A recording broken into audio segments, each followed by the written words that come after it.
Tubuhku gemetar hebat. Lututku lemas. Baru 1 jam yang lalu aku menangis bahagia karena mendapat warisan 125 miliar dari orang tuaku. Aku berlari membawa putra kecilku ke kantor suamiku untuk memberinya kejutan.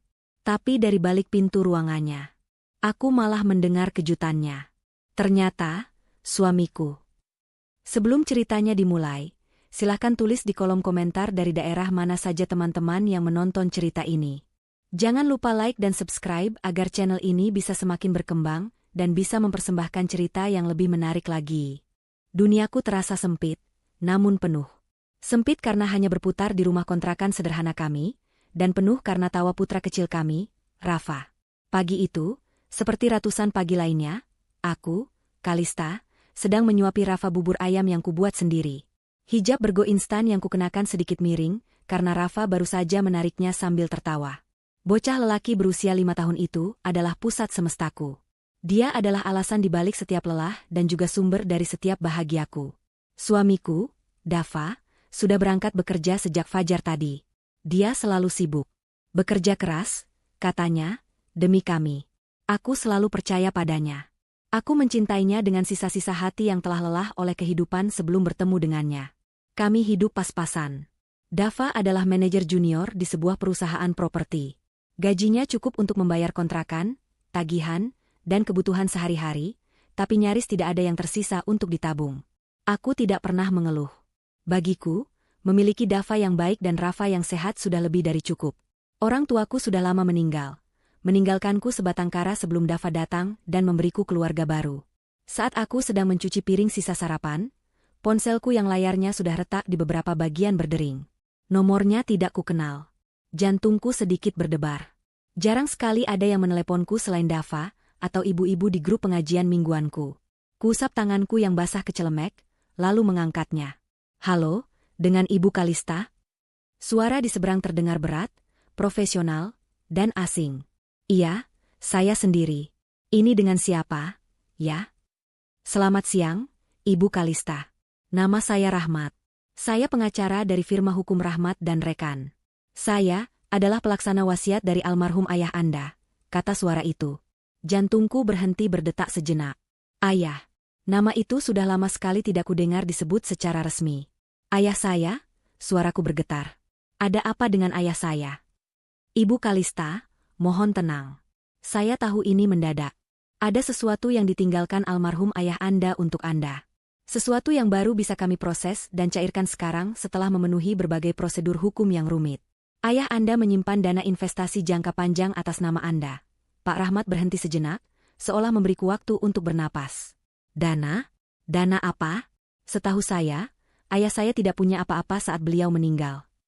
Ingatanku melayang pada pemakaman sederhana bertahun-tahun lalu. Hanya ada aku dan beberapa tetangga. Itu yang dikira semua orang, Ibu. Tapi beliau ternyata sangat cerdik. Beliau menyisihkan sebagian besar asetnya dalam bentuk investasi terproteksi yang sangat rahasia, dan baru bisa diakses oleh Anda sebagai ahli waris tunggal setelah melewati jangka waktu tertentu. Dan dana itu sudah jatuh tempo. Aku masih tidak mengerti. Saya tidak paham, Pak. Apa maksudnya? Terdengar helaan napas sabar dari seberang. Ibu Kalista, singkatnya, Anda adalah ahli waris yang sah dari dana investasi almarhum ayah Anda.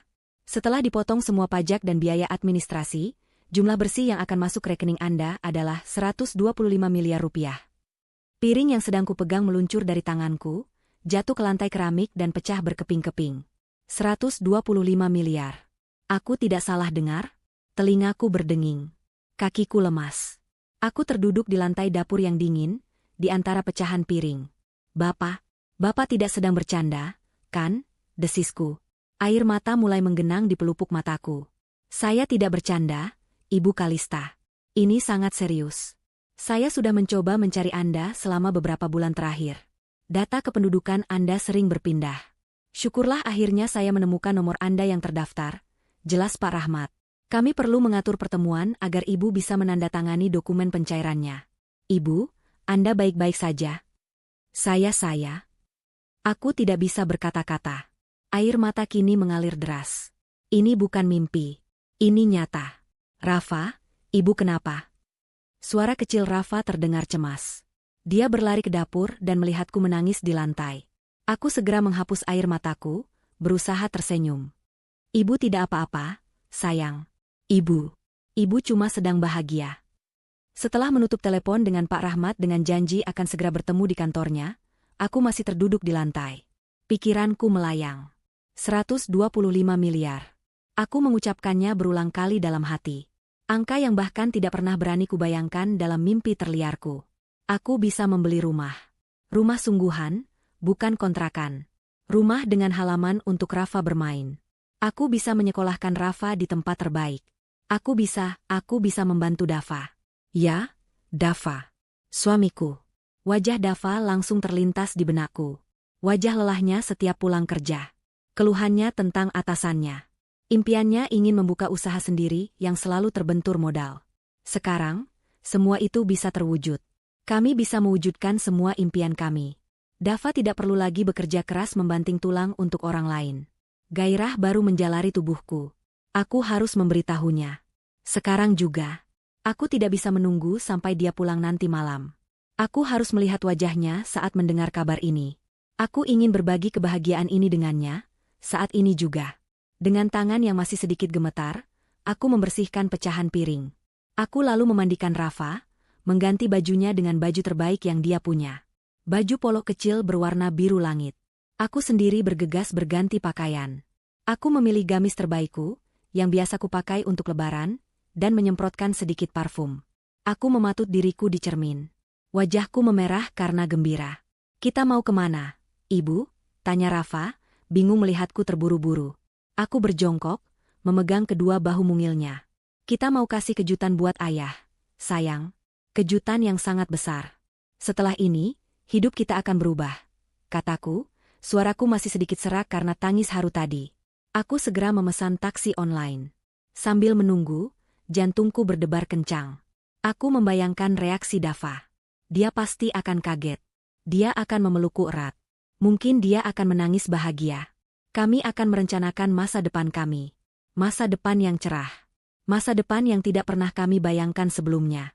Saat taksi tiba, aku menggendong Rafa dan masuk dengan hati yang meluap-luap oleh harapan. Di dalam taksi, aku tidak bisa berhenti tersenyum. Aku terus menciumi pipi Rafa. Ibu sayang Rafa. Ibu sayang ayah. Kita akan jadi keluarga paling bahagia di dunia. Perjalanan ke kantor Dava terasa seperti perjalanan terpanjang dalam hidupku. Padahal, biasanya hanya memakan waktu 30 menit. Tapi hari ini, setiap detik terasa mendebarkan. Aku memeluk Rafa erat di pangkuanku. Langit di luar jendela taksi tampak lebih biru, dan matahari bersinar lebih terang. Atau mungkin itu hanya perasaanku saja. Perasaan seorang wanita yang baru saja mengetahui bahwa nasibnya telah berubah 180 derajat. Aku membayangkan Dava, mungkin dia sedang sibat di depan komputernya, mengerutkan kening, berurusan dengan angka-angka atau klien yang sulit. Sebentar lagi, semua beban itu akan terangkat dari bahunya. Aku yang akan mengangkatnya. Taksi berhenti di depan sebuah gedung perkantoran yang tinggi menjulang. Kaca-kacanya memantulkan langit. Ini adalah dunia Dava. Dunia yang terasa sedikit asing bagiku. Aku jarang sekali ke sini. Dava selalu bilang tidak perlu. Dia sibuk, dan kantor bukanlah tempat bermain anak. Tapi hari ini adalah pengecualian. Aku membayar taksi dan menggandeng tangan Rafa. Kami masuk ke lobi yang dingin dan mewah. Lantainya terbuat dari marmer mengkilap yang memantulkan bayangan kami. Seorang resepsionis wanita dengan pakaian necis dan riasan sempurna menatap kami.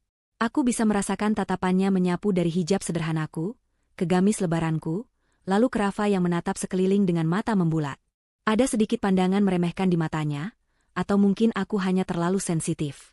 Selamat siang, ada yang bisa saya bantu? Tanyanya dengan nada yang dibuat seramah mungkin, namun terdengar datar.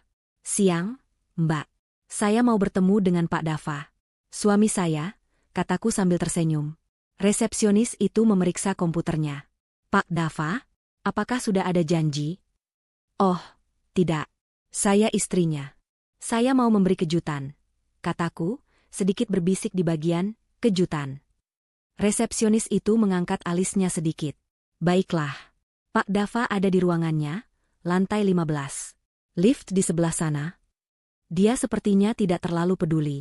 Aku mengucapkan terima kasih dan bergegas menarik Rafa menuju lift.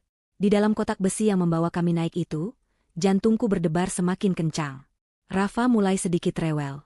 Ayah lama, rengeknya. Sabar, sayang. Sebentar lagi kita ketemu ayah. Bujukku. Pintu lift terbuka di lantai 15. Lorongnya sepi dan berkarpet tebal, meredam suara langkah kami.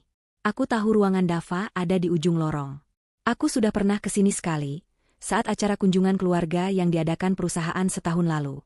Aku berjalan pelan, menenangkan Rafa yang mulai ingin berlari. Semakin dekat aku ke ruangan Dava, semakin jelas aku bisa mendengar suara dari dalam. Pintu ruangannya, yang terbuat dari kayu solid dengan panel kaca buram, sedikit terbuka. Hanya celah kecil, tapi cukup untuk membuat suara dari dalam bocor keluar. Aku mendengar suara Dava. Dia sedang tertawa. Tawa yang dalam dan renyah. Tapi, ada sesuatu yang berbeda. Tawa itu terdengar asing, penuh kemenangan yang dingin. Benar, Pak. Aku sudah bilang. Kan? Rencananya berjalan mulus, kata Dava. Aku berhenti melangkah. Pak? Papa? Setahuku, ayah Dava sudah meninggal, sama sepertiku. Mungkin itu panggilan untuk atasannya? Aku menempelkan telingaku sedikit lebih dekat, menyuruh Rafa diam dengan isyarat jari di bibir. Suara lain, yang lebih tua dan berat, menjawab. Bagus. Jadi, pengacara itu akhirnya menghubunginya. Tepat, seru Dava, masih dengan nada gembira yang mengerikan itu. Pengacara bodoh itu akhirnya menelepon Kalista pagi ini. Persis seperti yang Papa duga. Dia pasti sedang dalam perjalanan ke bank sekarang, atau mungkin sedang menangis bahagia seperti orang bodoh di rumah. Jantungku serasa diremas. Kalista. Dia menyebut namaku. Pengacara bodoh. Dia bicara tentang Pak Rahmat. 125 miliar. Jumlah yang fantastis, Dava. Kamu sudah mengaturnya dengan baik selama ini. Menikahinya, berpura-pura hidup susah akting yang luar biasa. Kata suara tua itu, disusul tawa kecil. Aku menutup mulutku dengan tangan. Rasa mual tiba-tiba naik ke tenggorokanku. Badanku mulai gemetar. Tentu saja, Pak. Tuan Mahardika, Dava menyebut sebuah nama. Semua berkat bimbingan Papa. Aku sudah memantau dana itu sejak lama, menunggu saatnya jatuh tempo. Kalista tidak tahu apa-apa. Dia terlalu polos. Terlalu cinta. Dia tertawa lagi. Tawa yang sama yang dulu kudengar saat dia melamarku. Tawa yang sama saat Rafa lahir. Tapi sekarang, tawa itu terdengar seperti suara iblis. Lalu, apa rencanamu selanjutnya? Setelah dia menandatangani surat kuasa itu, tanya Tuan Mahardika. Ada jeda sejenak. Lalu Dava menjawab dengan suara yang turun beberapa oktav, menjadi dingin dan kejam. Suara yang belum pernah kudengar seumur hidupku. Tentu saja aku akan ambil alih semuanya. Aku akan memindahkan seluruh dana itu ke rekening kita di luar negeri. Setelah itu, Kalista dan anak itu tidak akan dapat sepeser pun. Buat apa? Mereka hanya beban. Aku akan menceraikannya. Kita usir mereka dari rumah.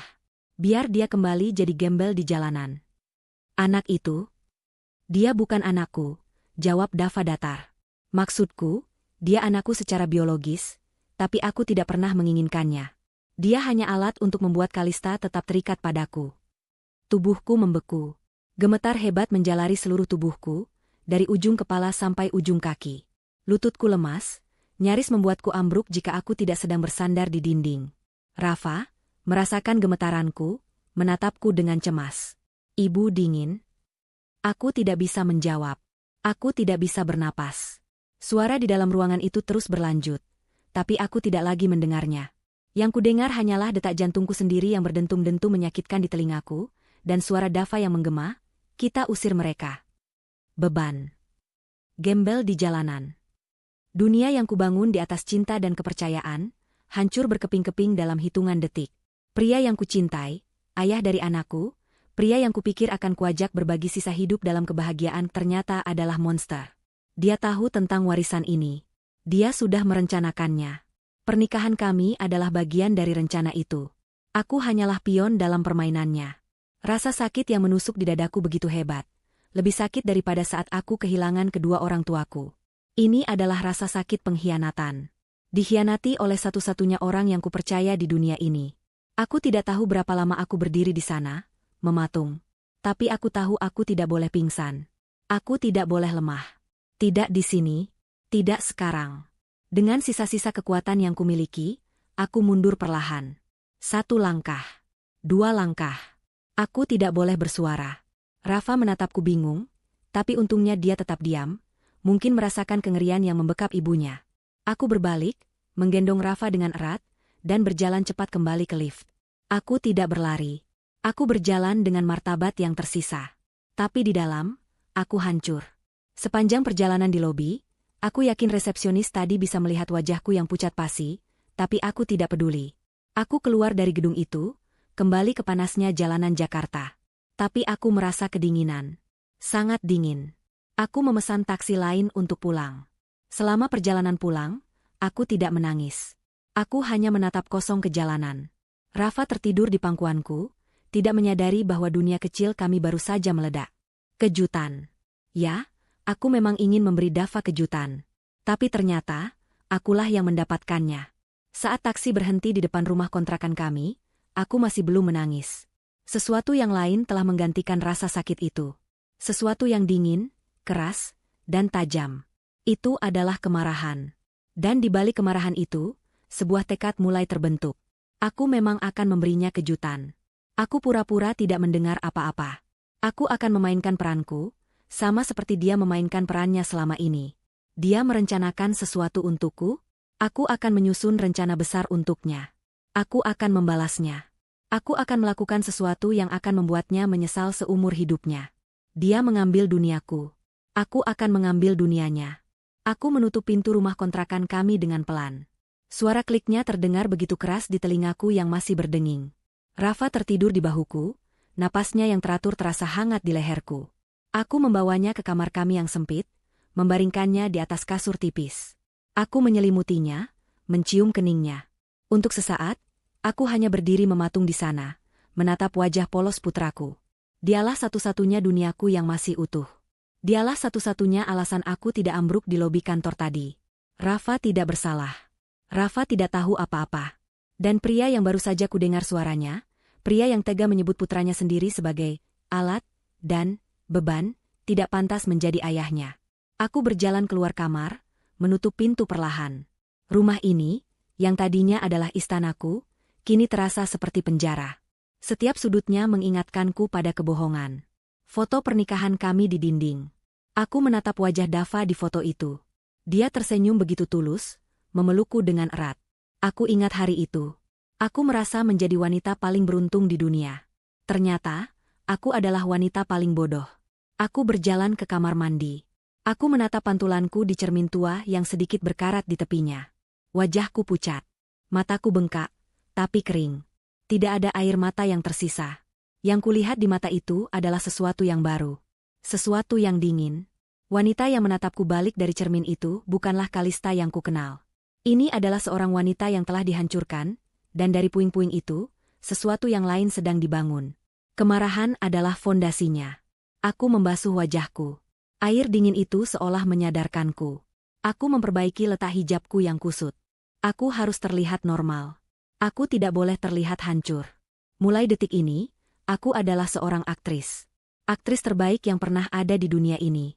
Karena jika aku gagal, aku dan putraku akan berakhir di jalanan, persis seperti yang Dava rencanakan. Aku melirik jam. Masih ada beberapa jam sebelum Dava pulang.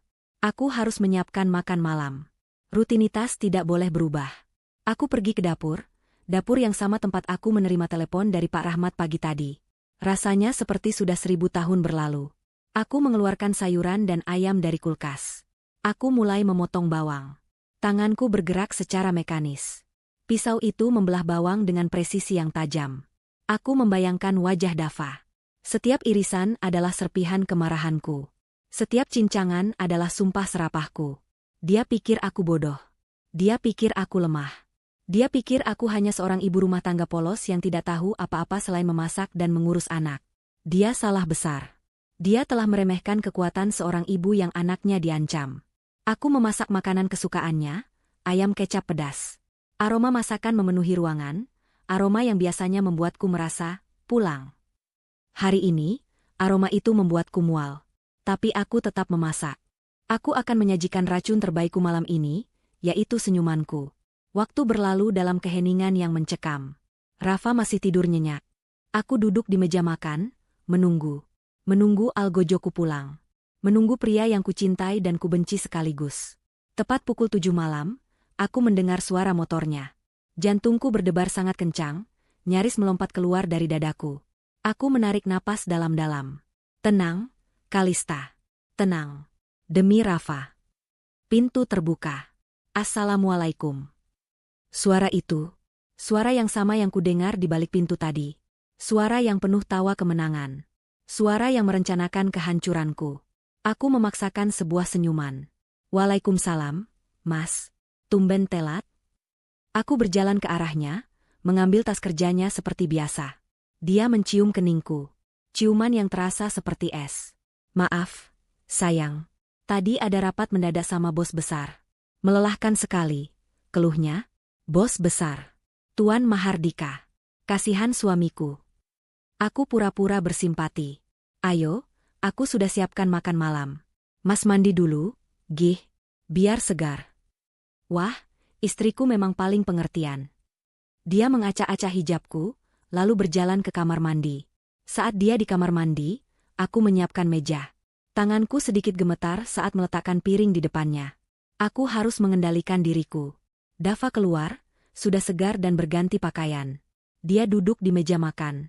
Wah, ayam kecap pedas. Kamu tahu saja aku lagi ingin ini, katanya sambil tersenyum. Senyuman itu. Senyuman palsu. Sama palsunya dengan senyumanku.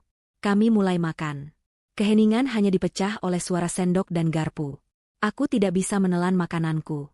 Rasanya seperti ada bongkahan batu di tenggorokanku. Tapi aku memaksanya masuk. Kamu kenapa, sayang? Kok diam saja? Tanyanya, menatapku. Inilah saatnya. Aku mengangkat wajahku. Aku menatap matanya, mata yang dulu selalu membuatku merasa aman. Aku mulai pertunjukanku. Mas. Aku memulai dengan suara bergetar. Aku membiarkan air mata yang tadi kutahan, kini menggenang. Dava langsung terlihat waspada. Kenapa, Kalista? Kamu sakit? Aku menggeleng. Lalu aku tersenyum. Senyum paling bahagia yang bisa kupalsukan. Aku tidak tahu harus mulai dari mana. Mas, ini berita besar.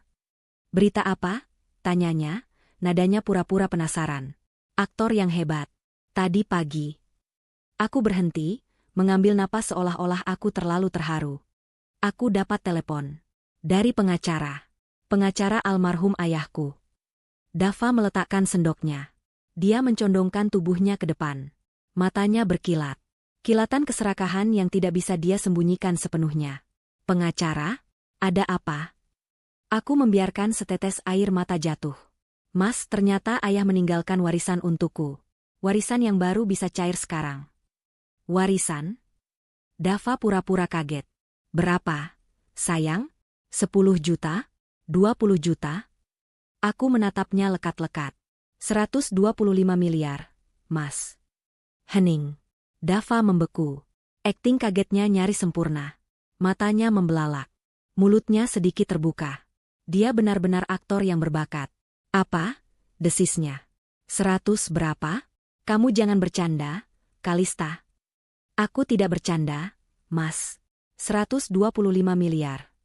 Aku menutup wajahku dengan tangan, berpura-pura menangis terharu. Hidup kita akan berubah, Mas. Hidup kita.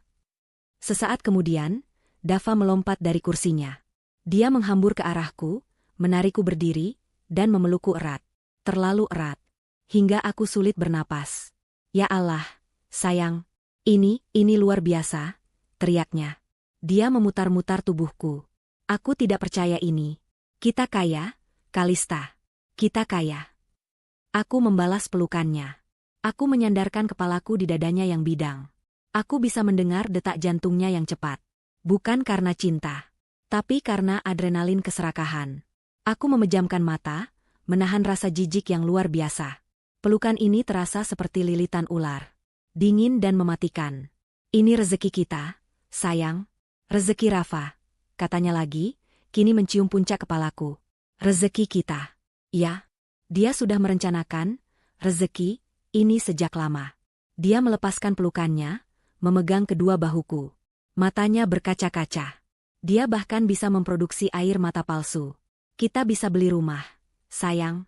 Rumah mewah. Kita tidak perlu tinggal di kontrakan sempit ini lagi. Dan Rafa, kita bisa sekolahkan dia ke sekolah terbaik di luar negeri.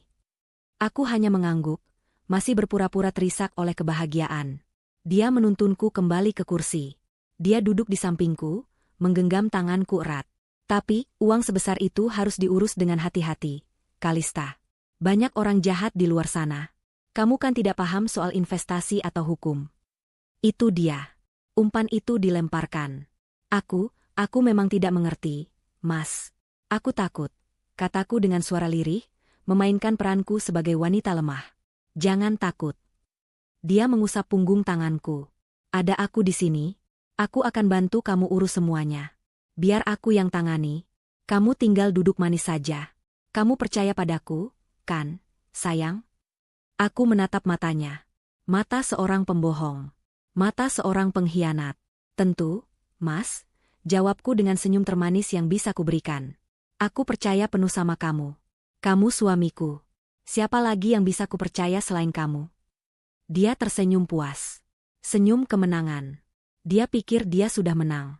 Dia tidak tahu, perang ini baru saja dimulai. Malam itu adalah malam terpanjang dalam hidupku. Aku tidur di samping Dava, memunggunginya. Dia tidur dengan nyenyak, mendengkur pelan. Tidur seorang pemenang yang merasa rencananya berjalan lancar. Sementara aku tidak bisa memejamkan mata sedetik pun. Pikiranku bekerja lebih cepat dari biasanya. Aku menyusun strategi. Aku memikirkan setiap langkah, setiap kemungkinan. Hal pertama yang harus kulakukan adalah mengamankan posisiku. Aku tidak bisa melawan dua pria licik seperti Dava dan Tuan Mahardika sendirian. Aku butuh sekutu. Dan aku tahu siapa yang harus kuhubungi. Pagi-pagi sekali, Dava bangun dengan ceria. Dia bersiul-siul saat mandi. Dia memelukku 2 kali sebelum berangkat kerja, sesuatu yang sudah lama tidak dia lakukan. Aku akan coba cari informasi tentang cara mengelola dana sebesar itu, sayang. Nanti aku buatkan janji dengan notaris terpercaya, katanya sebelum pergi. Aku hanya tersenyum dan mengangguk. Hati-hati di jalan, Mas. Saat suara motornya menghilang di kejauhan, senyum di wajahku lenyap seketika. Aku mengunci pintu. Aku menenangkan Rafa yang baru bangun dan memberinya sarapan. Setelah memastikan Rafa tenang bermain dengan mainannya, aku mengambil ponselku. Aku menghubungi Pak Rahmat.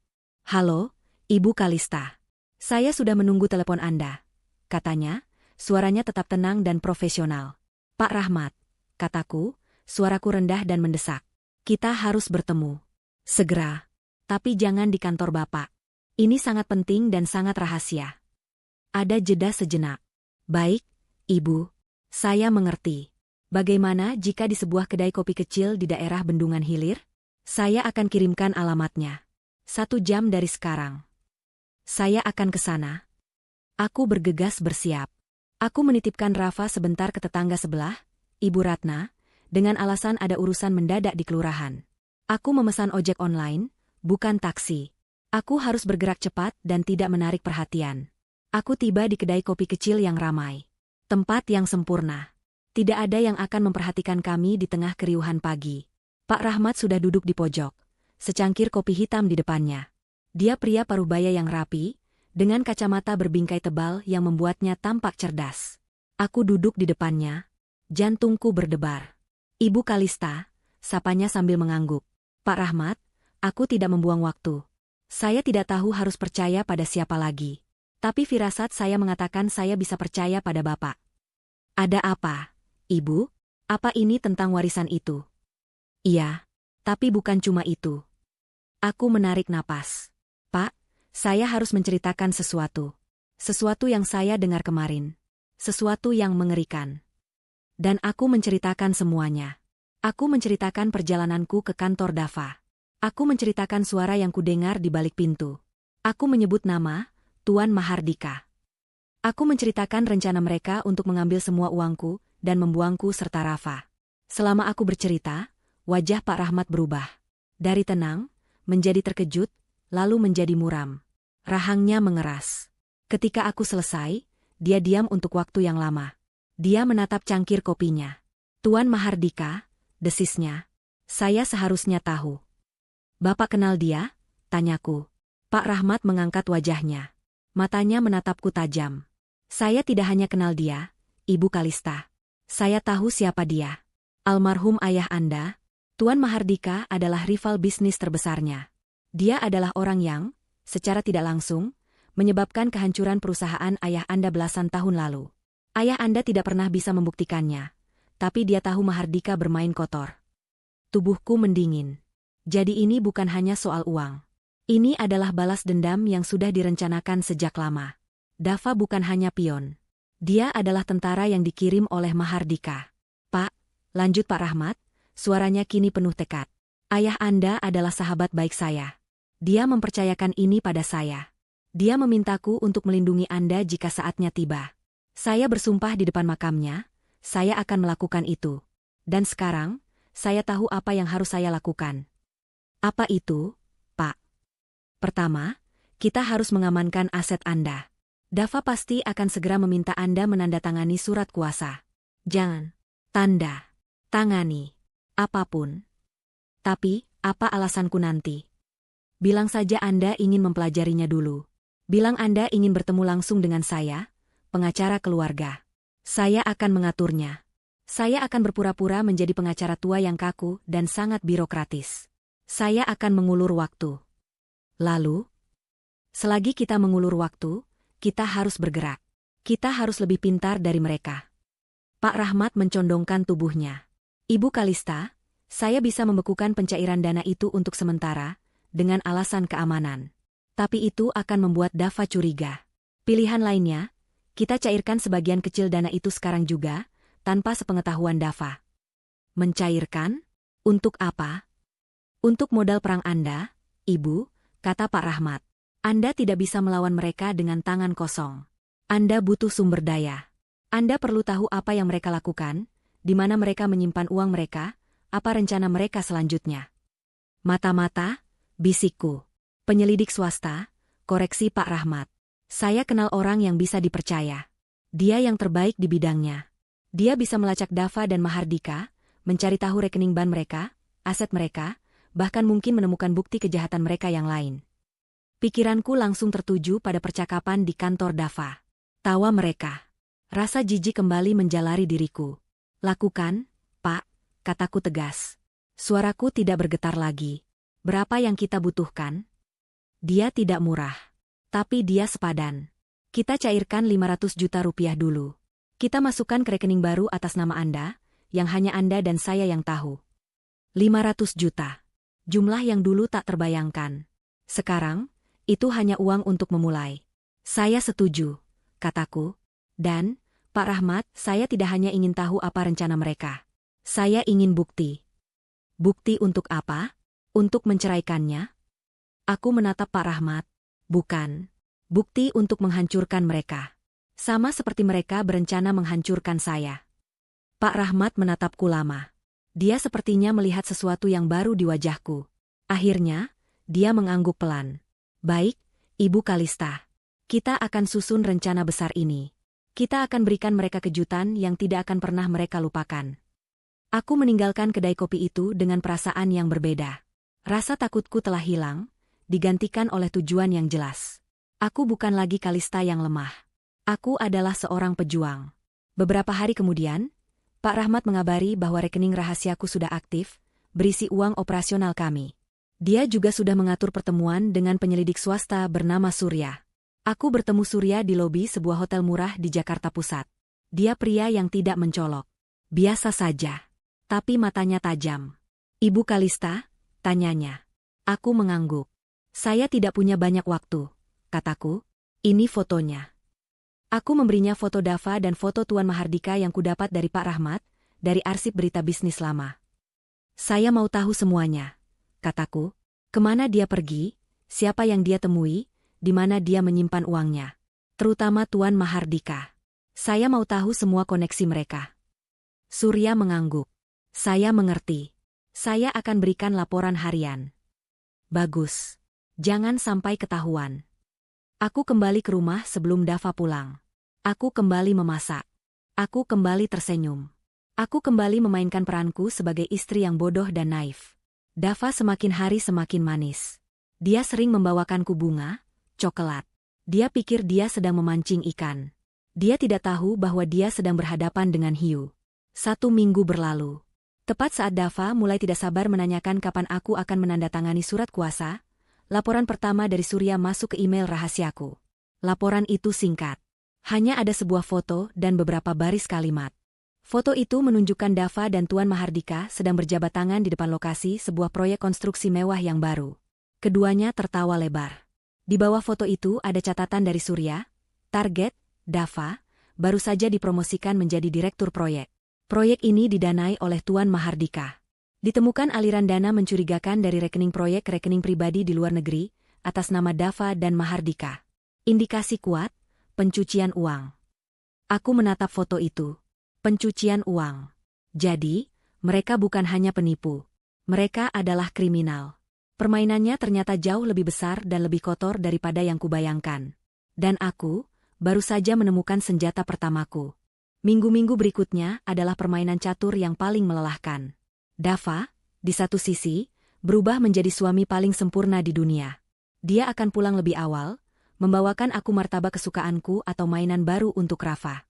Dia akan memijat kakiku di malam hari, berbisik tentang masa depan cerah kami. Dia akan bicara tentang rumah besar dengan kolam renang yang akan dia beli untuk kami, tentang mobil mewah, tentang liburan keliling dunia. Dia melukis surga, tapi aku tahu dia sedang membawaku ke neraka. Setiap sentuhannya terasa dingin, dan setiap kata manisnya terdengar seperti desisan ular di telingaku. Aku tersenyum, mengangguk, dan berpura-pura terbuai. Tapi di dalam, aku menghitung setiap kebohongannya. Di sisi lain, dia mulai tidak sabar. Dia akan bertanya, dengan nada yang dibuat sesantai mungkin, "Jadi, gimana, sayang? Kapan kita bisa ketemu Pak Rahmat MU itu? Biar urusannya cepat selesai." Aku selalu punya jawaban. "Sabar, Mas," kata Pak Rahmat, "dokumennya banyak sekali. Ada pajak waris yang harus diurus dulu," katanya rumit. Atau, "Pak Rahmat lagi di luar kota. Mas, ada urusan klien lain. Beliau bilang asetnya aman, kita tunggu saja." Setiap kali aku mengulur waktu, aku bisa melihat kilatan jengkel yang cepat di matanya, sebelum dia menutupinya lagi dengan senyuman palsu. "Oh, ya sudah. Kalau begitu, kita tunggu. Tapi kan lebih cepat lebih baik, sayang. Biar kita bisa cepat pindah dari rumah sempit ini." Dia pikir aku bodoh. Dia pikir aku tidak melihat permainannya. Sementara itu, aku dan Pak Rahmat, serta Surya, bekerja dalam diam. Laporan-laporan dari Surya terus masuk ke email rahasiaku. Foto-foto Dava bertemu dengan Tuan Mahardika di lobi hotel mewah. Transkrip percakapan telepon yang berhasil disadap, membicarakan proyek dan dana segar. Mereka jelas sedang merencanakan sesuatu yang besar, menggunakan proyek konstruksi itu sebagai kedok. Laporan Surya mengonfirmasi apa yang sudah kuduga. Proyek itu kekurangan dana akibat salah urus dan korupsi yang mereka lakukan. Mereka sangat membutuhkan suntikan dana segar. Mereka membutuhkan warisanku. Kini aku mengerti. Promosi Dava menjadi direktur proyek bukanlah hadiah. Itu adalah cara Mahardika untuk menempatkan Dava di posisi yang tepat untuk menyalurkan uang haram mereka, dan sekarang, untuk menyalurkan uang warisanku. Tekanan semakin besar. Aku tahu aku tidak bisa mengulur waktu selamanya. Dava mulai resah. "Aku nggak suka sama pengacara kamu itu, Kalista. Kenapa lambat sekali? Apa dia sengaja mempersulit?" tuduhnya suatu malam. "Inilah saatnya. Aku tahu aku harus memberinya sesuatu." Umpan. Malam itu, setelah Rafa tidur, aku duduk di samping Dava di ruang tamu kami yang sempit. Aku memasang wajah paling cemas yang kubisa. "Mas," aku memulai dengan suara bergetar. Aku takut." Dava langsung waspada. Dia mematikan televisi. "Takut kenapa? Sayang, ada Pak Rahmat?" "Bukan." Aku menunduk, memainkan ujung hijabku. Aku nggak enak sama kamu, Mas. Kamu sudah bekerja keras. Kamu punya rencana besar untuk kita. Tapi aku malah menahan-nahan uang itu. Gara-gara Pak Rahmat yang lambat itu." Wajah Dava langsung melembut. Dia mengira aku merasa bersalah. "Hei, nggak apa-apa, sayang. Aku ngerti." "Nggak, Mas," potongku. "Aku istrimu. Aku harusnya mendukung kamu. Aku sudah bicara sama Pak Rahmat. Aku bilang aku butuh sebagian kecil uang itu sekarang. Untuk biaya operasional kita." Mata Dava berbinar. "Oh ya? Kamu bisa ambil sebagian?" Aku mengangguk. Pak Rahmat bilang bisa. Sebagai dana darurat. Tidak banyak, sih. Tapi aku menatapnya seolah-olah aku sedang memberikan dunia. Aku bisa cairkan mungkin 1 miliar? Dava nyaris tersedak. 1 miliar? Iya. Aku pura-pura malu. Aku tahu itu tidak seberapa dibanding totalnya. Tapi aku pikir, Mas Dava bisa pakai uang itu dulu. Untuk apa saja yang Mas butuhkan. Untuk modal awal investasi kita. Mungkin? Biar Mas nggak perlu pusing lagi soal uang. Aku percaya penuh sama kamu, Mas. Kamu yang lebih paham cara mengelolanya. Ini adalah pertaruhan terbesarku. Aku memberinya umpan yang sangat besar. Jika dia menolaknya, rencanaku gagal. Tapi aku tahu suamiku. Aku tahu keserakahannya. Dava tidak bisa menyembunyikan kegembiraannya. Wajahnya berseri-seri. Dia langsung memelukku erat. Ya Allah, sayang, kamu memang istri terbaik. Tentu itu sangat membantu. Ini akan sangat mempercepat rencana kita. Jadi, Mas mau aku transfer ke rekening Mas? Tanyaku polos. Iya, tentu. Besok kamu urus. Ya? Transfer saja ke rekening gajiku yang biasa. Dia mencium keningku berulang kali. Aku janji, sayang. Uang ini akan kembali berlipat ganda. Aku akan buat kamu dan Rafa hidup seperti raja dan pangeran. Aku percaya, Mas, bisikku, menahan rasa mual di perutku. Keesokan harinya, aku pergi ke bank. Tentu saja, aku tidak sendiri. Pak Rahmat sudah mengatur semuanya. Aku ditemani oleh seorang asistennya yang menyamar sebagai sepupuku. Prosesnya berjalan lancar. 1 miliar rupiah berpindah dari rekening warisanku ke rekening pribadi Dava. Malam itu, Dava adalah pria paling bahagia di bumi. Dia membawaku dan Rafa makan malam di restoran mahal. Restoran yang dulu hanya bisa kami lihat dari luar. Dia memesan semua makanan ternak. Ini baru permulaan, sayang, katanya sambil mengangkat gelas jusnya. Permulaan dari hidup baru kita. Aku tersenyum dan mengangkat gelasku. Untuk hidup baru kita, kataku. Apa yang Dava tidak tahu adalah, Pak Rahmat dan Surya sudah siaga. Rekening Dava dipantau 24 jam penuh. Kami tidak perlu menunggu lama. Tepat 2 hari setelah uang itu masuk, Surya mengirimkan laporan darurat. Uang 1 miliar itu tidak bertahan lama di rekening Dava. Dia tidak menggunakannya untuk membayar uang muka rumah atau mobil. Tidak. Dava memecah uang itu menjadi 3 bagian dan mentransfer hampir seluruhnya. Laporan Surya sangat jelas. Aliran dana itu menuju ke beberapa rekening perusahaan pemasok fiktif yang terkait dengan proyek konstruksi Tuan Mahardika.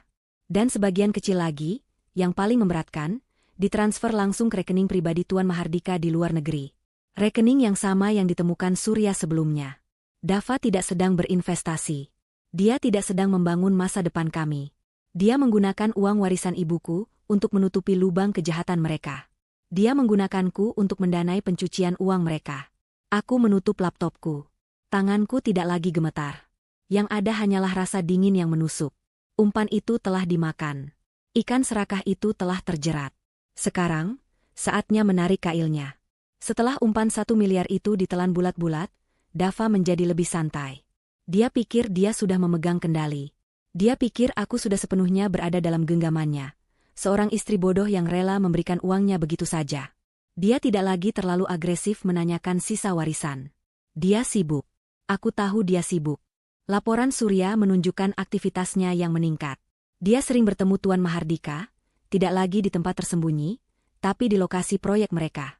Mereka jelas merasa di atas angin. Aku memberikan mereka waktu 1 minggu.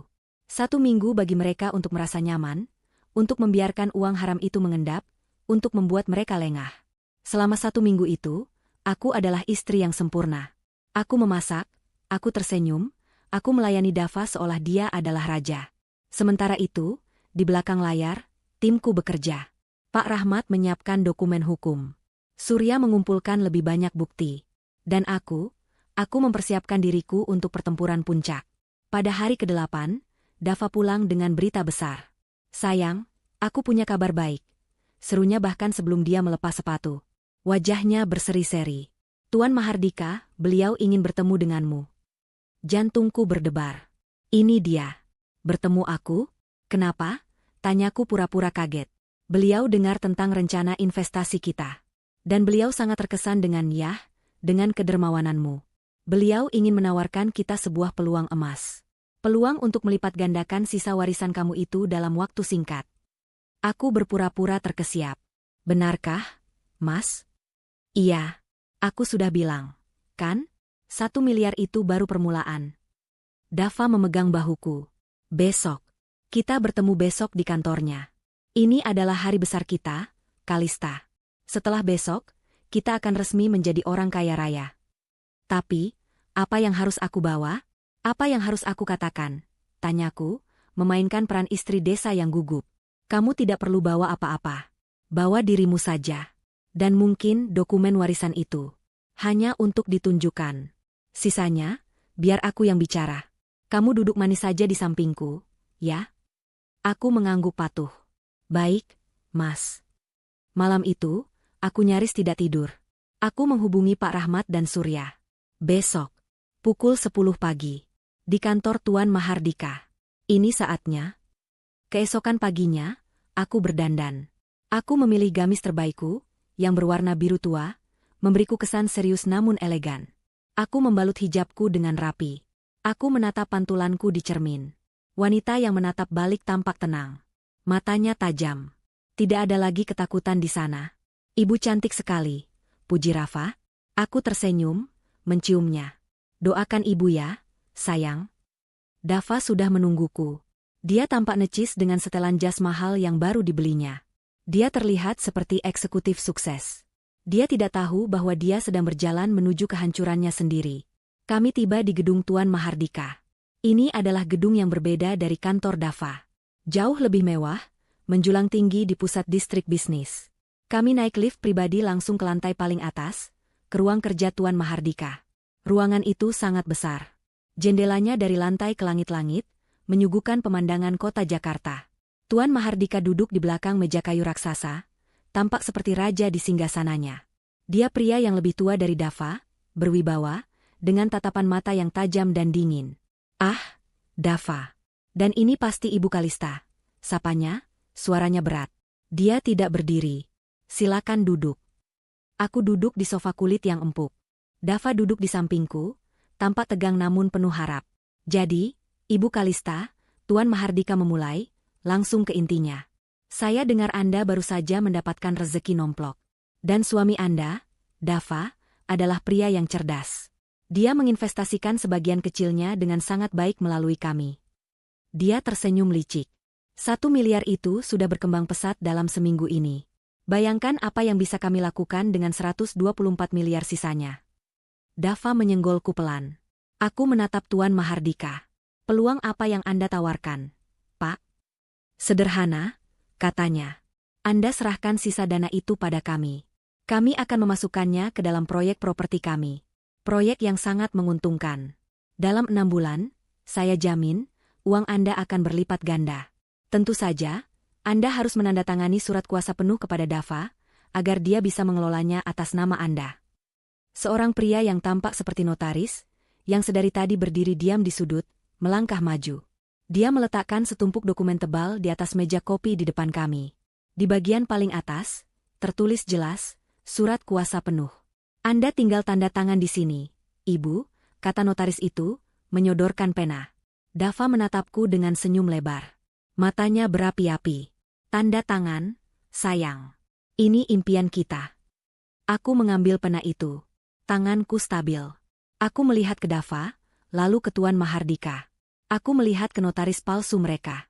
Lalu aku meletakkan kembali pena itu di atas meja. Maaf, kataku pelan. Senyum Dava membeku. Kenapa, sayang? Ada masalah? Saya tidak bisa menandatangani ini, kataku. Tuan Mahardika mengerutkan kening. Apa maksud Anda? Aku menarik napas. Saya tidak bisa menandatangani surat kuasa ini, karena saya rasa, ada dokumen lain yang lebih mendesak untuk ditandatangani. Dava tampak bingung. Dokumen apa lagi, Kalista? Jangan bercanda. Oh, saya tidak bercanda, Dava, kataku. Suaraku berubah. Tidak ada lagi nada lirih atau takut. Yang ada hanya nada dingin dan datar. Saat itulah, pintu ruang kerja Tuan Mahardika terbuka. Dava dan Mahardika menoleh kaget. Pak Rahmat masuk. Dia tidak sendirian. Di belakangnya ada Surya, dan dua orang pria berjas rapi yang membawa tas koper. Siapa kalian? Keamanan, teriak Tuan Mahardika, bangkit dari kursinya. Mereka tamu saya, kataku. Aku ikut berdiri. Dava, Tuan Mahardika, kenalkan. Ini Pak Rahmat, pengacara saya. Yang ini Pak Surya, penyelidik pribadi saya. Dan dua bapak ini, aku menunjuk pria berjas itu, adalah auditor forensik independen. Wajah Dava berubah pucat pasi. Dia menatapku seolah melihat hantu. Kalista, apa maksud semua ini? Maksudnya, Mas? Aku mengambil sebuah map dari tas yang kubawa, yang tadi Dava kira berisi dokumen warisan. Aku melemparkannya ke atas meja, tepat di atas surat kuasa mereka. Maksudnya adalah, saya tahu semuanya, kataku. Saya tahu tentang rencana kalian sejak awal. Saya tahu Tuan Mahardika adalah musuh lama ayah saya. Saya tahu Dava menikahiku hanya untuk mengincar uang ini. Kamu. Dava tergagap. Dan saya tahu, lanjutku, suaraku menggema di ruangan yang tiba-tiba senyap itu, bahwa uang 1 miliar yang saya transfer minggu lalu, tidak diinvestasikan. Uang itu kalian gunakan untuk menutupi jejak pencucian uang di proyek konstruksi kalian. Dan bodohnya, kalian mentransfernya langsung ke rekening pribadi Tuan Mahardika di Cayman Island. Mata Tuan Mahardika membelalak ngeri. Para auditor ini, kataku sambil menunjuk, sudah memiliki bukti lengkap aliran dana itu. Dan Pak Surya, dia sudah merekam setiap percakapan kalian selama sebulan terakhir. Termasuk percakapan Dava di telepon kantornya, yang menyebut akan membuang saya dan Rafa ke jalanan. Dava ambruk kembali ke sofa. Dia tidak bisa berkata-kata. Seluruh darah seolah tersedot dari wajahnya. Jadi, kataku, menatap Dava tepat di matanya. Saya tidak akan menandatangani surat kuasa itu. Tapi sepertinya, Anda berdua yang akan segera menandatangani surat penangkapan. Pak Rahmat melangkah maju. Tuan Mahardika, Dava. Kami punya cukup bukti untuk menyeret Anda atas tuduhan penipuan, persekongkolan, dan pencucian uang. Pilihan Anda, hadapi tuntutan penuh, atau bekerja sama sekarang juga. Tuan Mahardika menatapku dengan kebencian. Dava menatapku dengan kengerian. Dia akhirnya sadar. Dia tidak pernah berhadapan dengan istri yang bodoh. Dia sedang berhadapan dengan wanita yang telah mengambil kembali segalanya. Kamu. Desis Dava. Kamu menjebakku. Aku tersenyum. Senyum pertamaku yang tulus hari ini. Bukan menjebak, Mas. Aku hanya memberikan tali yang cukup, agar kamu bisa menggantung dirimu sendiri. Ruangan yang tadinya terasa luas itu mendadak terasa sesak. Udara seolah tersedot keluar. Tuan Mahardika, pria yang beberapa detik lalu duduk seperti raja di singgasananya, kini berdiri dengan wajah merah padam. Kemarahan dan keterkejutan berperang di matanya. Dava, di sisi lain, tampak seperti mayat hidup. Dia masih terduduk di sofa, pucat pasi, matanya menatapku kosong, seolah tidak percaya dengan apa yang baru saja dia dengar. Senyum palsu notaris di sudut ruangan sudah lama luntur, berganti dengan keringat dingin yang membasahi pelipisnya. Apa-apaan ini? Tuan Mahardika adalah yang pertama kali menemukan suaranya kembali. Suaranya menggelegar. Kalian pikir kalian siapa? Masuk ke kantor saya tanpa izin. Keamanan. Keamanan. Usir mereka. Tidak perlu berteriak, Tuan Mahardika, kata Pak Rahmat tenang.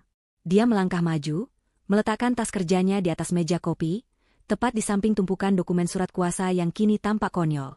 Kami diundang oleh istri klien Anda, katanya sambil menunjuk Dava, Ibu Kalista.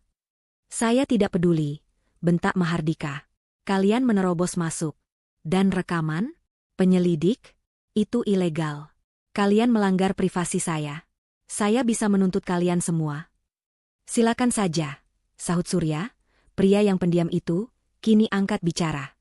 Suaranya datar. Semua bukti saya dapatkan secara legal. Pelacakan aliran dana adalah data publik bagi auditor terakreditasi. Dan rekaman percakapan? Itu saya dapatkan dari Dava sendiri. Dava mengangkat kepalanya. Apa? Aku tidak pernah. Surya tersenyum tipis. Anda yang memberikannya pada saya. Saat Anda dengan bodohnya menggunakan ponsel baru pemberian Tuan Mahardika, yang ternyata sudah saya pasangi perangkat lunak pelacak. Termasuk semua cadangan obrolan dan rekaman suara Anda. Anda bahkan tidak repot-repot mengganti kata sandi bawaannya. Tuan Mahardika menatap Dava dengan tatapan membunuh. Bodoh. Kamu bodoh. Tidak, kataku, membuat mereka berdua menoleh padaku. Dia tidak bodoh. Dia hanya serakah. Dan terlalu percaya diri. Sama seperti Anda, Tuan Mahardika. Dava akhirnya bangkit. Dia berjalan sempoyongan ke arahku. Wajahnya memelas. Ini adalah peran lain yang sedang dia mainkan. Peran korban. Kalista. Sayang kamu salah paham, bisiknya. Suaranya serak. Aku bisa jelaskan. Ini semua bukan seperti yang kamu pikirkan. Tuan Mahardika, dia yang memaksaku. Dia menjebakku, sayang. Dia mencoba meraih tanganku. Aku menarik tanganku ke belakang. Cukup, Dava, kataku dingin. Aktingmu sudah selesai. Enggak, sayang. Ini bukan akting. Aku cinta sama kamu. Aku cinta sama Rafa. Semua yang aku lakukan itu demi kita. Demi masa depan kita. Air mata mulai menggenang di matanya. Aktor yang luar biasa. Demi kita, tanyaku. Suaraku setajam es. Demi kita, katamu. Apakah saat kamu berdiri di balik pintu ruanganmu dan bilang pada Tuan Mahardika bahwa kamu akan mengusir aku dan Rafa ke jalanan setelah kamu mendapatkan uangku? Apa itu juga, demi kita? Wajah Dava hancur. Kalimat itu adalah paku terakhir di peti matinya. Dia tahu aku tahu. Dia tahu aku mendengar segalanya. Apakah saat kamu bilang Rafa, putramu sendiri, hanya beban dan alat untuk mengikatku, apa itu juga, demi kita, Dava? Aku.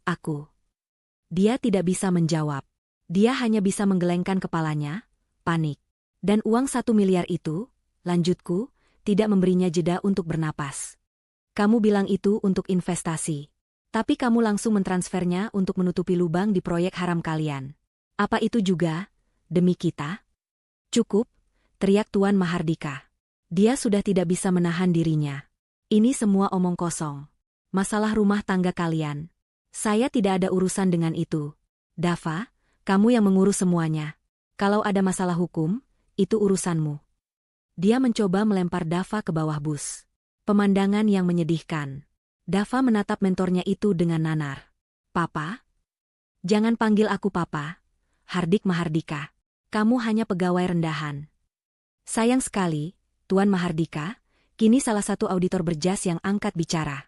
Dia membuka koper di atas meja, mengeluarkan laptop dan beberapa bundel kertas. Aliran dana ini tidak berbohong. Uang 1 miliar dari Ibu Kalista memang masuk ke 3 perusahaan cangkang. Dan dari sana, dalam waktu kurang dari 24 jam, 80%-nya mendarat di rekening pribadi Anda di Cayman Island. Dengan nomor rekening ini, auditor itu menyorongkan selembar kertas ke depan wajah Mahardika. Tanda tangan Anda ada di slip transfer dari perusahaan cangkang itu. Anda tidak bisa lari. Tuan Mahardika terhuyung mundur, seolah baru saja ditinju. Dava, melihat sekutunya hancur, menjadi semakin putus asa.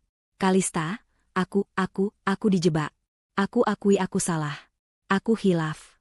Tapi aku tidak tahu kalau dia sejahat itu. Aku tertawa. Tawa kering tanpa humor. Kamu tidak tahu? Kamu yang datang padaku dengan cerita bohong. Kamu yang merencanakan ini bertahun-tahun. Kamu yang menikahiku dengan kebohongan di bibirmu. Kamu pikir aku tidak tahu siapa kamu? Pak Rahmat lalu melangkah maju, menambahkan pukulan terakhir. Dan bukan hanya itu, Dava. Selama ini kamu pikir kami hanya fokus pada uang warisan Ibu Kalista? Dava menatapnya bingung. Pak Rahmat mengangguk pada Surya. Surya mengeluarkan satu map lagi. Saat kami melacak rekening Anda, kami menemukan hal lain. Jauh sebelum warisan ini cair. Ternyata Anda punya kebiasaan buruk. Ya? Mengambil uang dari perusahaan tempat Anda bekerja. Apa? Kantor propertimu yang lama, jelasku. Sebelum Tuan Mahardika mempromosikan kamu. Kamu menggelapkan uang di sana. Tidak banyak, tapi rutin. Cukup untuk membuatmu dipenjara. Auditor itu menambahkan. Dan lucunya, Anda menggunakan sebagian dari uang 1 miliar Ibu Kalista itu untuk menutupi jejak penggelapan Anda di kantor lama. Anda pikir itu cara cerdas untuk membersihkan catatan Anda sebelum pindah ke perusahaan Tuan Mahardika. Tapi Anda salah. Anda hanya memberikan kami bukti dari 2 kejahatan sekaligus. Dava akhirnya ambruk. Dia jatuh berlutut. Bukan di depanku, tapi di lantai yang dingin. Dia menatap tangannya sendiri, seolah tidak percaya. Dia sudah kalah. Kalah telak. Jadi, kataku, suaraku kembali tenang. Seperti yang saya katakan tadi. Saya tidak akan menandatangani surat kuasa. Dokumen-dokumen ini, aku menunjuk tumpukan bukti di atas meja, adalah surat kuasa saya. Surat kuasa untuk mengambil kembali hidup saya. Dan untuk memastikan kalian berdua mendapatkan apa yang pantas kalian dapatkan. Aku menatap Pak Rahmat. Sudah waktunya, Pak. Pak Rahmat mengangguk. Dia mengeluarkan ponselnya dan menelepon seseorang. Kami di lantai atas. Semuanya sudah siap. Silakan naik. Dava dan Tuan Mahardika mengangkat wajah mereka. Kebingungan dan ketakutan terlihat jelas. Siapa? Siapa yang naik? Tanya Mahardika panik. Aku menatap mereka tanpa ekspresi. Saya lupa bilang. Saya juga mengundang beberapa tamu lagi ke pesta ini. Beberapa saat kemudian, pintu ruang kerja itu terbuka lebar. Kali ini, bukan Pak Rahmat atau auditor yang masuk. Yang masuk adalah 2 orang petugas polisi berseragam, diikuti oleh beberapa penyidik yang memakai baju sipil. Selamat siang, kata penyidik yang memimpin. Kami dari tim investigasi kejahatan ekonomi. Tuan Mahardika dan Tuan Dava, ada beberapa pertanyaan yang harus kami ajukan pada Anda di kantor. Pemandangan di ruangan itu berubah drastis dalam sekejap. Otoritas Tuan Mahardika, yang tadinya memenuhi ruangan, menguap begitu saja digantikan oleh aura dingin hukum dari para petugas. Tuan Mahardika, yang terbiasa memberi perintah, kini menjadi objek perintah. Ini penghinaan, teriak Mahardika. Anda tahu siapa saya? Saya akan telepon pengacara saya. Saya akan telepon. Anda bisa menelepon siapa saja yang Anda mau, Pak. Nanti di kantor, potong penyidik utama dengan tenang. Dia memberi isyarat, dan 2 petugas mendekati Mahardika. Sementara semua mata tertuju pada Mahardika yang mengamuk, aku memperhatikan Dava. Dia masih di lantai, belum bergerak. Dia seperti boneka yang talinya putus. Dia hancur. Rasa sombong, licik, dan percaya dirinya hilang. Hanya menyisakan seorang pria yang ketakutan dan menyedihkan. Ketika seorang petugas mendekatinya dan menyuruhnya berdiri, Dava seolah tersadar. Dia tidak melawan petugas itu. Matanya mencari-cari, dan akhirnya terkunci pada mataku. Saat itulah dia bergerak. Dia tidak bangkit untuk melawan. Dia merangkak. Benar-benar merangkak beberapa langkah di lantai marmer yang dingin, sebelum akhirnya dia bangkit dan menerjang ke arahku. Bukan untuk menyerang, tapi untuk memohon. Dia jatuh berlutut tepat di depan kakiku. Kalista, serunya. Suaranya pecah dan penuh keputusasaan. Dia mencoba meraih tanganku, tapi aku melangkah mundur. Dia lalu meraih ujung gamisku, mencengkeramnya erat. Kalista, sayang tolong jangan lakukan ini, isaknya. Air mata dan ingus bercampur di wajahnya. Wajah tampan yang dulu kupuja, kini terlihat menjijikkan. Tolong, Kalista. Aku mohon. Aku salah. Aku akui aku salah. Aku hilaf. Aku buta karena uang. Aku menatapnya dari atas. Dingin. Tolong, sayang pikirkan Rafa. Anak kita. Apa kamu mau dia tumbuh tanpa seorang ayah? Apa kamu tega melihat ayah dari anakmu ini di penjara? Dia mencoba menggunakan Rafa. Senjata terakhir yang dia punya. Aku berjongkok sedikit, bukan untuk menyamainya, tapi agar dia bisa mendengar bisikanku dengan jelas. Kamu berani menyebut nama Rafa sekarang? Desisku pelan. Dia tersentak mendengar nada suaraku. Saat kamu berencana membuang kami ke jalanan, apa kamu memikirkan Rafa? Tanyaku. Aku tidak bermaksud begitu, Saat kamu bilang dia, beban, apa kamu sedang memikirkannya sebagai anakmu? Bukan, Kalista. Itu Tuan Mahardika yang meracuni pikiranku. Aku cinta Rafa. Aku cinta kamu.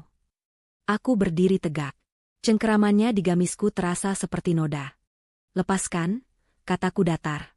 Enggak sebelum kamu maafin aku. Tolong, Kalista. Kasih aku satu kesempatan lagi. Aku janji akan berubah. Aku akan jadi suami yang baik. Kita bisa mulai dari awal. Kita punya uang 125 miliar itu. Kita bisa pergi jauh-jauh. Cuma kita bertiga. Tolong, sayang aku mohon. Dia menangis seperti anak kecil. Seorang pria dewasa, berlutut, mengemis di depan wanita yang telah dia hianati habis-habisan. Aku menatap mata petugas polisi yang berdiri di belakangnya. Lalu aku menatap Dava. Kamu tahu apa bedanya kita, Dava? Kataku. Suaraku terdengar jelas di ruangan yang senyap itu. Kamu menangis sekarang, bukan karena kamu menyesal telah mengkhianatiku. Dia mendongak, matanya yang basah menatapku bingung. Kamu menangis, lanjutku, karena kamu tertangkap. Dia terdiam.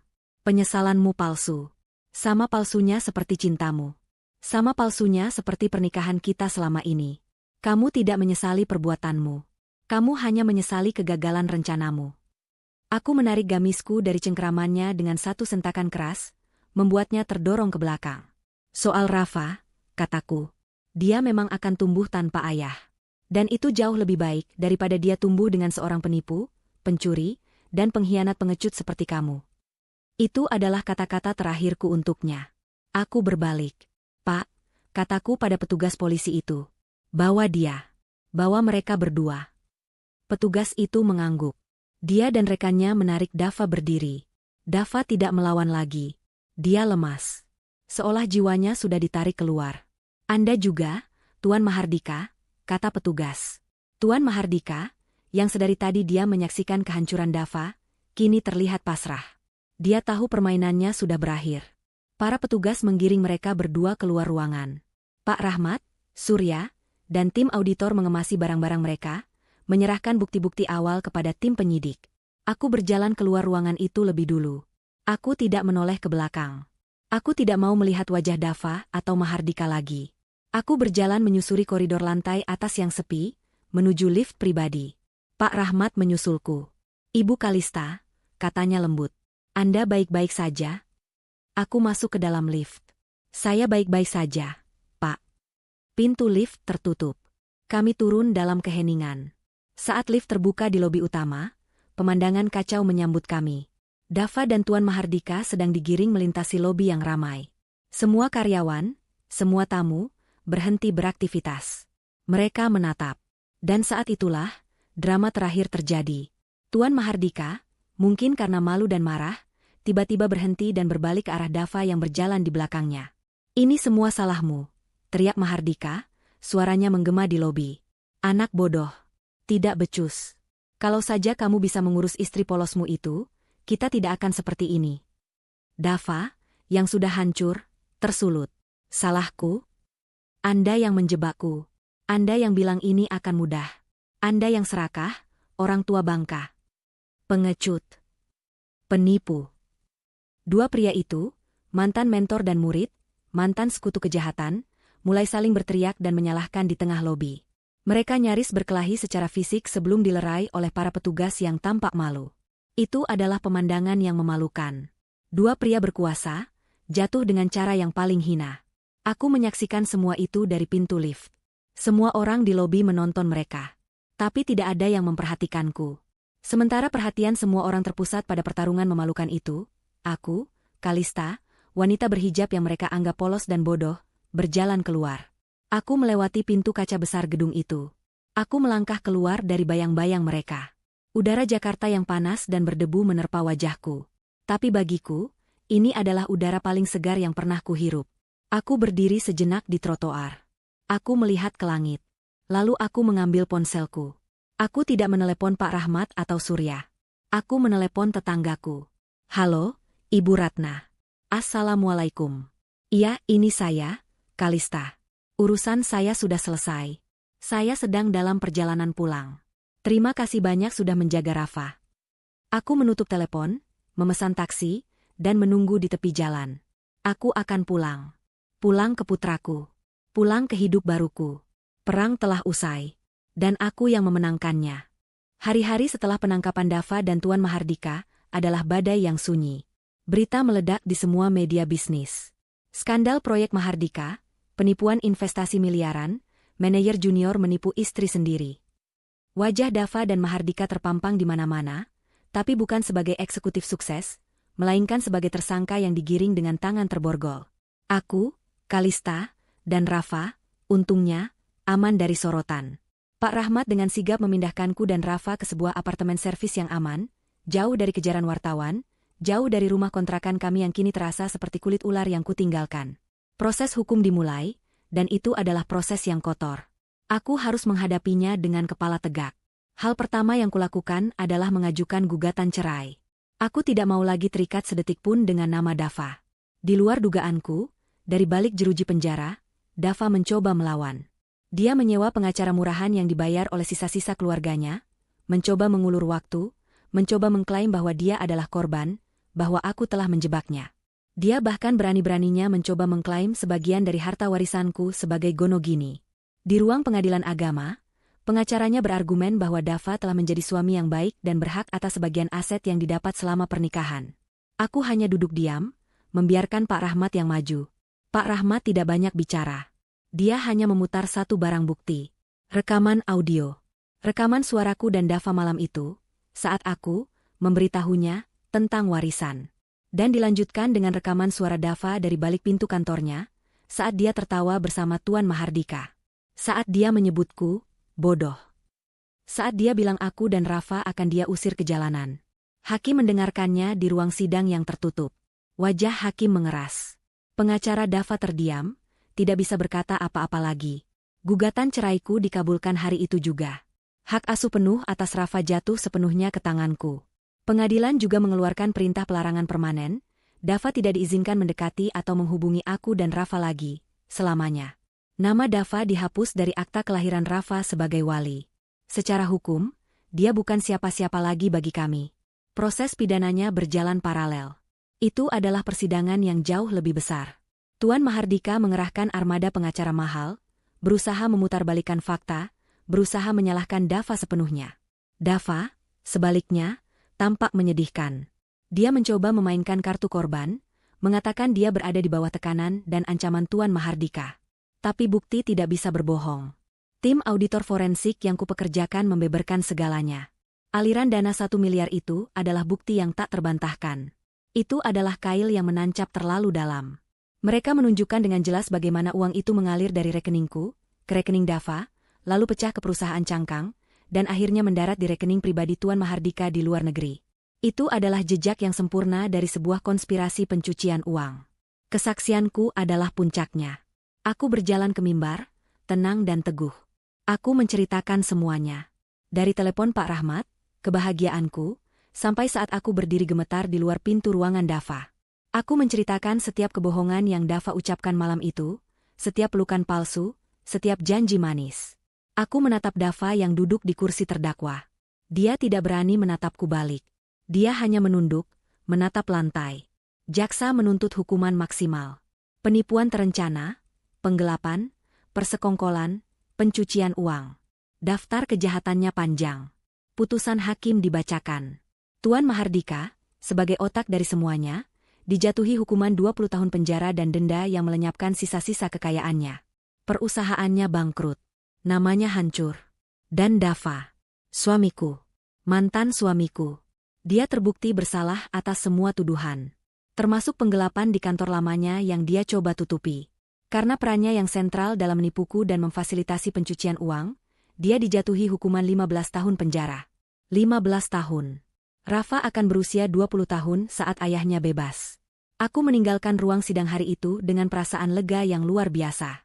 Bukan lega karena balas dendam. Tapi lega karena keadilan telah ditegakkan. Beban di dadaku terangkat. Beberapa bulan berlalu.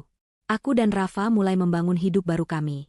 Dengan bantuan Pak Rahmat, aku mulai belajar mengelola warisan itu dengan bijak. Aku tidak membeli rumah mewah atau mobil sport. Aku membeli apartemen yang nyaman dan aman di lokasi yang bagus. Aku mendaftarkan Rafa di sekolah taman kanak-kanak terbaik. Untuk pertama kalinya dalam hidup kami bisa bernapas. Suatu hari, aku menerima surat. Surat dari penjara. Dari Dava. Dia menulis berlembar-lembar. Isinya penuh dengan penyesalan, permohonan maaf, dan sumpah serapah bahwa dia telah berubah. Dia bilang dia membaca Al-Quran setiap hari. Dia bilang dia menyadari kesalahannya. Dia memohon, sekali saja, untuk bertemu denganku. Dia bilang dia hanya ingin minta maaf secara langsung. Aku meremas surat itu. Tapi kemudian aku membukanya lagi. Ada sesuatu yang belum selesai. Aku memutuskan untuk datang. Aku pergi ke penjara itu, sendirian. Aku duduk di ruang kunjungan yang ramai dan berisik, dipisahkan oleh kaca tebal dan interkom. Lalu dia keluar, mengenakan seragam tahanan biru yang kusam. Pria yang kulihat bukan lagi Dava yang kukenal. Dia kurus, rambutnya dipangkas cepak, dan matanya cekung. Wajah tampan yang dulu menipu banyak orang, kini kusam dan penuh keputusasaan. Dia melihatku, dan matanya langsung berlinang air mata. Dia bergegas ke interkom. Kalista, Kalista, kamu datang. Ya Allah, kamu datang. Suaranya bergetar. Aku mengangkat gagang interkom. Aku tidak berkata apa-apa. Sayang, maksudku, Kalista, aku minta maaf. Isaknya. Setiap malam aku berdoa. Aku menyesal. Aku benar-benar menyesal. Aku bersumpah. Aku dibutakan oleh Mahardika. Aku. Kamu menyesal, potongku. Suaraku datar, tanpa emosi, terdengar aneh melalui interkom. Iya, aku menyesal. Demi Allah, Kalista. Aku akan lakukan apa saja untuk menebusnya. Tolong, maafkan aku. Aku menatapnya lekat-lekat. Menembus kebohongan yang mungkin masih tersisa. Aku datang ke sini bukan untuk mendengar penyesalanmu, Dava, kataku pelan. Aku datang ke sini untuk satu hal. Dia menatapku penuh harap. Apa? Apa saja, Kalista? Katakan. Aku ingin kamu tahu, kataku, bahwa aku dan Rafa, kami baik-baik saja. Kami sangat bahagia tanpamu. Wajahnya menegang. Aku ingin kamu tahu, bahwa setiap hari selama 15 tahun ke depan, saat kamu duduk di sel ini, kamu bisa memikirkan 125 miliar yang tidak akan pernah bisa kamu sentuh.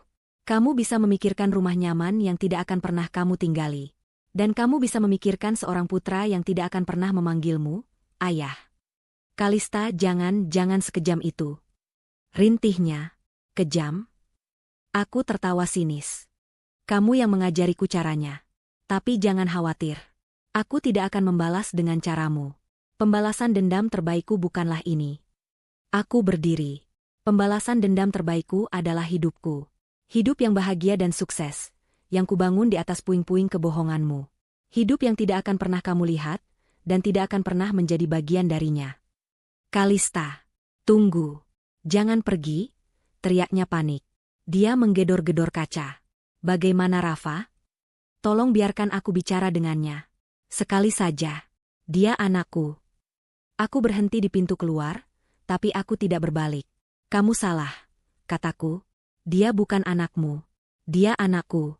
Dan dia akan tumbuh menjadi pria yang jauh lebih baik darimu, karena aku akan memastikan dia tidak pernah mewarisi setetes pun racun dari ayahnya. Aku meletakkan gagang interkom itu kembali ke tempatnya. Aku berjalan keluar dari ruang kunjungan itu tanpa menoleh lagi.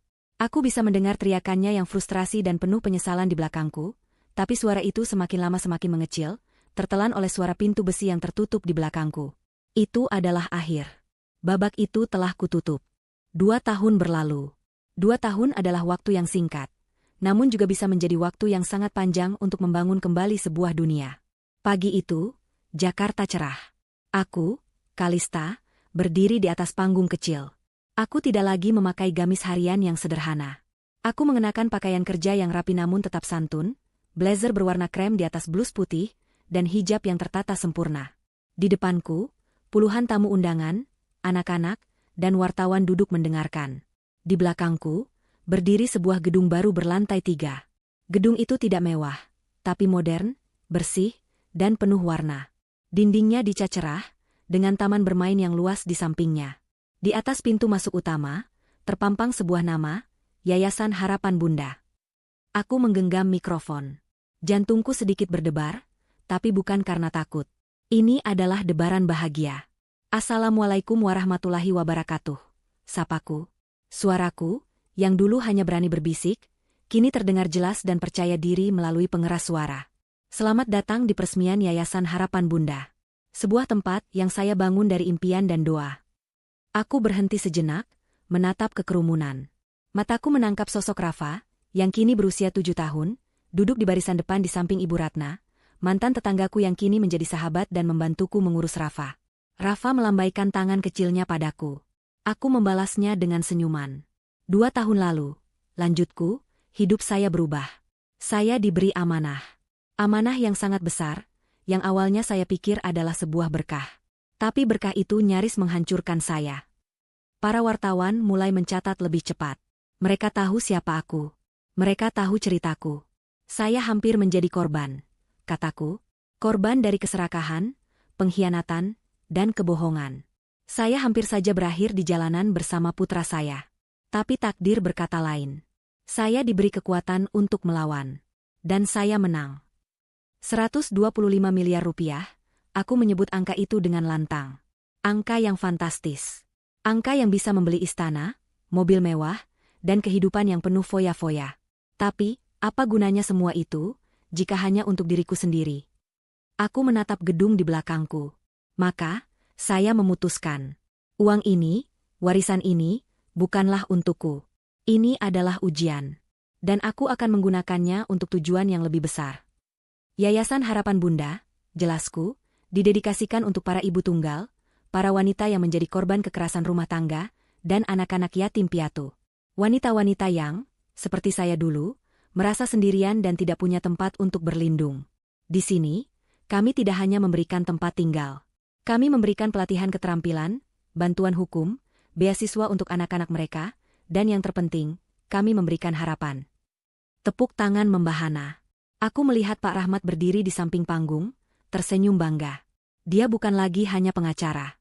Dia adalah sahabat, penasihat utamaku, dan kini menjabat sebagai ketua Dewan Pengawas Yayasan. Pembalasan dendam terbaik, kataku, bukanlah dengan menghancurkan musuh kita. Pembalasan dendam terbaik adalah dengan membangun sesuatu yang jauh lebih baik dari apa yang telah mereka hancurkan. Pembalasan dendam terbaik adalah kebahagiaan. Acara peresmian itu berjalan lancar. Setelah pidato, aku berkeliling. Aku menyapa para donatur. Aku memeluk anak-anak panti yang kini tinggal di asrama yayasan yang baru. Aku melihat Rafa berlari-lari di taman bermain, tertawa lepas bersama anak-anak lain.